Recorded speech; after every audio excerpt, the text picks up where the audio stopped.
Welcome back to Hagiasmos channel. My name is Travis and I'm going to be your host for this video. In this video, we're going to discuss more of the details about how to facilitate spiritual formation online in a digital landscape. So what you're seeing here is the home page for a free Canvas page or a free Canvas course, and we're going to call it, for the sake of this purpose, a digital spiritual formation environment. So it's very simple to use, and once you set this up and utilize the free tools that I've shown you, you can create the same environment that this environment is showing you here. So simply what it is that the title of this course is Hagiasmos. It's being used as the theme for this channel and for my blog, but it's just a simple way for me to show you what can all be inside a free Canvas course that can facilitate spiritual formation.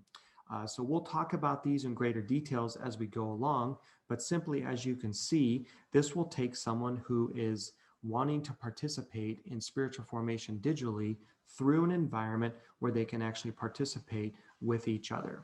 There's learning objectives, there is reading material, there's things that they can do and interact with. For example, so what you can see here is an example of using one of the tech tools that I demonstrated and mentioned earlier called Flipgrid. And when they click on the blue link on this page, it'll actually take them to the Flipgrid website where they can record an introduction video and save it there for others to view, and then they can actually look at other people's introduction videos. This will be a key component of technology because we will also use this for weekly discussions to allow people to reflect and interact on the things that they're learning and reading. We will get more into this tech tool in detail at a later time.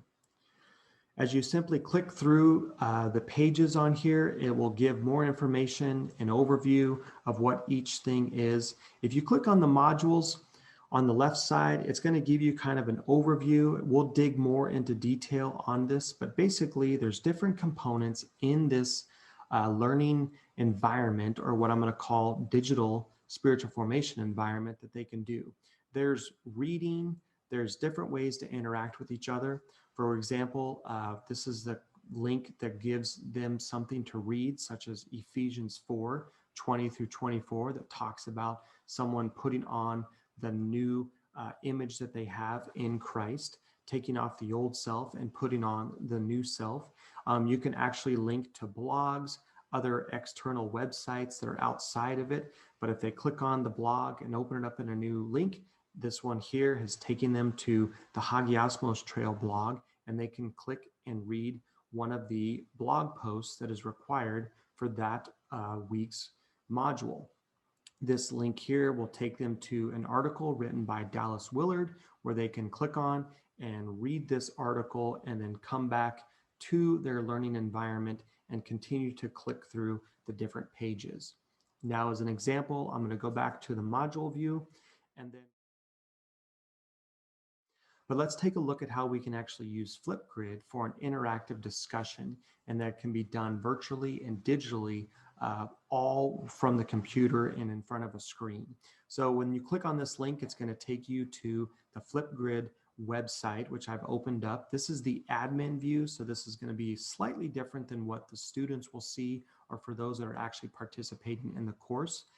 You can see there is a section for the introductions, which when they open that up, that's going to open up the introductions. But then this one here is going to be the first discussion, which is linked to this page. When they click on this blue link right here, it's going to open up this page. So the purpose of this Flipgrid discussion is, number one, to get someone to interact with the word or the passage from Ephesians that they've read, and then number two, to interact with someone else's post, but more than just saying good job or well done, but actually to participate in the spiritual formation of that person corporately by posting a prayer or saying a prayer and posting that video for that person to see, listen, or read. So therefore, it's bringing in the corporate dynamic and aspect of spiritual formation. We want to make sure that people are not just individually experiencing all of this, but they're actually experiencing it together corporately working through this. And finally, the destination task. It's kind of like, if you want to think of it as an assignment, but again, the goal, as we talked about in the other video of adult learning theory, is to allow this experience not to just be about learning information or memorizing information, but it's actually allowing the information to form and transform somebody. And if you remember back to the definition of spiritual formation, the purpose of this is not just for them to be individually transformed, but it's actually to allow Christ to be shown through their lives. So this first waypoint destination task, as they're on this journey, says this: your task at this waypoint is to record in your journal what God has shown you this week about your new self He called you to. Take a moment and record your thoughts and insights in your journal. So this task is actually having them do something physically by actually writing in a journal, not just something in the digital environment, but taking a journal and recording their thoughts. But there is a digital aspect to it, because the next thing says, after this, summarize your learning this week in one statement and submit it here to conclude your destination task. And the way you can set this up is that once they submit this assignment and conclude this waypoint, it allows them to access the next one. So therefore, they are interacting in a physical way with a journal where they're actually handwriting things, spending time with God in journaling, which is a spiritual discipline connected to spiritual formation, but they're actually also sharing with you, the person facilitating the spiritual formation, one statement that summarizes what's going on in their life and what they've learned from this waypoint so far. So this is just an example of what Canvas can look like. In future videos, we're going to break down this in greater detail. I'm going to show you how to actually find resources to set this up for yourself, how to incorporate these tools and this different technology and set up a digital environment for spiritual formation that you can facilitate for those under your leadership. So stay tuned. Make sure if you haven't done so, hit subscribe, and I will see you next time.